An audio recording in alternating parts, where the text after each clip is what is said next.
தீயணைப்பானை கையாளுதல். Handling of fire extinguisher. தீயணைப்பு கருவி என்பது சிறிய அளவிலான தீயை அதன் ஆரம்ப நிலையிலேயே அணைக்க பயன்படுத்தப்படுகிறது.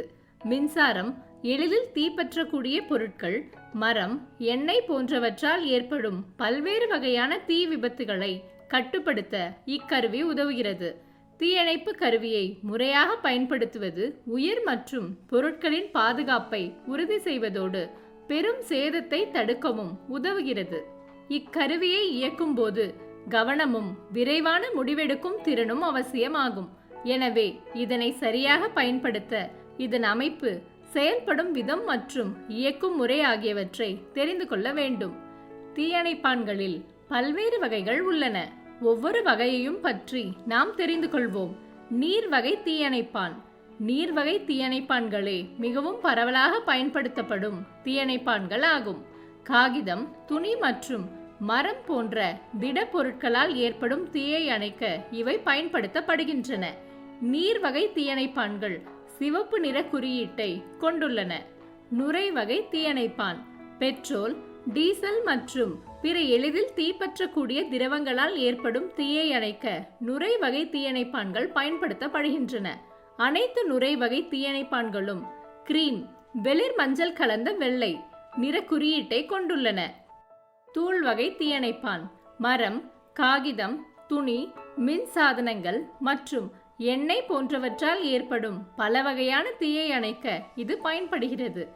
மற்ற வகை தீயணைப்பான்கள் பலனளிக்காத பகுதிகளுக்குள் இது பெரும்பாலும் பயன்படுத்தப்படுகிறது.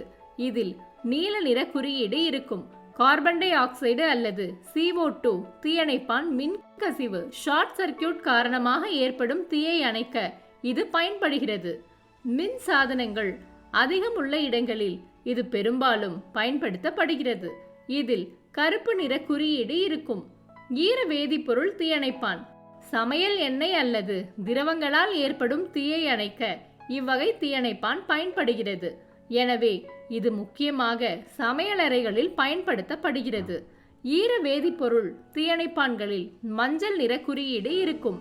இந்த வீடியோவில் தீயணைப்பானின் செயல்பாடு பற்றி நாம் அறிந்து கொள்வோம். இப்போது தீயணைப்பானின் பாகங்களை பற்றி அறிந்து கொள்வோம். தீயணைப்பானில் அழுத்தத்தை காட்டும் ஒரு அழுத்தமானியும் அதை எளிதாக இயக்குவதற்கு உதவும் ஒரு கைப்பிடியும் உள்ளன. இது ஒரு சிலிண்டரையும் கொண்டுள்ளது. அதிலிருந்து அணைக்கும் தூள் வெளியேற்றப்படுகிறது. கைப்பிடியில் ஒரு பாதுகாப்பு பின், நெம்புகோல் இணைக்கப்பட்டுள்ளது.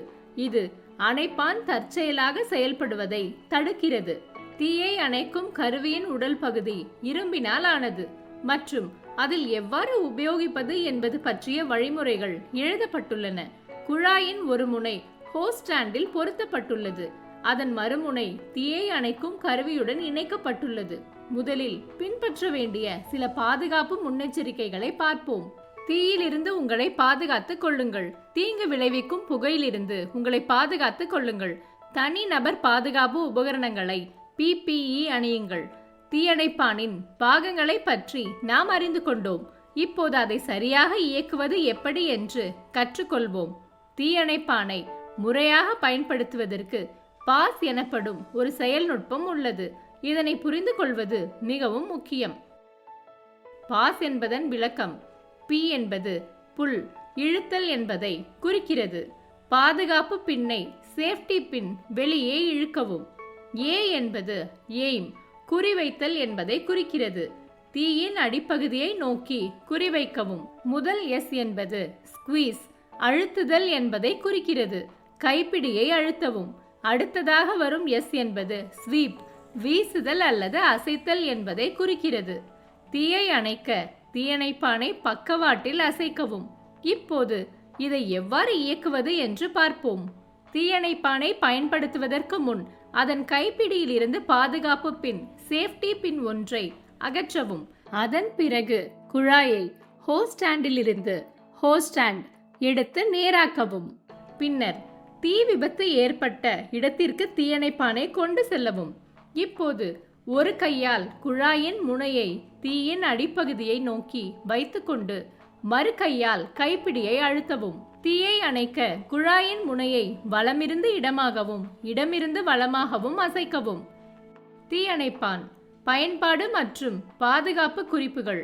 தீ சிறியதாகவும் கட்டுக்குள் இருக்கும் நிலையிலும் பாதுகாப்பான வெளியேறும் வழி இருக்கும் போதும் மட்டுமே தீயணைப்பானை ஃபயர் எக்ஸ்டிங்யூஷர் பயன்படுத்தவும். தீயணைப்பானை இயக்குவதில் உங்களுக்கு பயிற்சியும் நம்பிக்கையும் இருக்க வேண்டும். அத்துடன் அந்த தீயணைப்பானால் கட்டுப்படுத்தக்கூடிய வகையிலான பொருட்களை கொண்டதாக தீ இருக்க வேண்டும். தீ பெரிதாக இருந்தாலோ, வேகமாக பரவினாலோ, அதிக புகையை வெளியிட்டாலோ, வெளியேறும் வழியை மறித்தாலோ அல்லது அபாயகரமான வேதிப்பொருட்களை உள்ளடக்கி இருந்தாலோ அதை பயன்படுத்த வேண்டாம். எப்போதும் உங்கள் பாதுகாப்பிற்கே முன்னுரிமை அளியுங்கள். தீயணைப்பான் பற்றிய சரியான அறிவும் அதை இயக்கும் விதமும் தீயை திறம்பட கட்டுப்படுத்த உதவுகின்றன.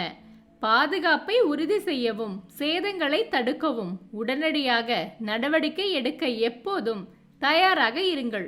சரியான முறையில் இயக்குவது தீயணைப்பானின் செயல்திறனை அதிகரித்து அவசர காலங்களில் சிறந்த பலன்களை அளிக்கிறது. இந்த காணொளியில் நாம் கற்றுக்கொண்டவற்றை சுருக்கமாக பார்ப்போம். சுருக்கம். நாம் தீயணைப்பான்களின் வகைகள் மற்றும் அவற்றின் முக்கிய பாகங்களை குறித்து அறிந்து கொண்டோம். அவற்றை பயன்படுத்தும் போது மேற்கொள்ள வேண்டிய முக்கிய பாதுகாப்பு முன்னெச்சரிக்கைகளை புரிந்து கொண்டதுடன் தீயணைப்பானை முறையாக இயக்குவதற்கு உதவும் பாஸ் எனும் செயல்முறையையும் கற்றுக்கொண்டோம். மொத்தத்தில் தீயை பாதுகாப்பான முறையில் கட்டுப்படுத்தவும் நாமும் நம்மை சுற்றி உள்ளவர்களும் பாதுகாப்பாக இருக்கவும் தேவையான தகவல்களை நாம் தெரிந்து கொண்டோம். இப்போது உங்களுக்கான ஒரு செயல்முறை பயிற்சி இதோ. நெருப்பில் எத்தனை வகைகள் உள்ளன என்பதை கண்டறியுங்கள்.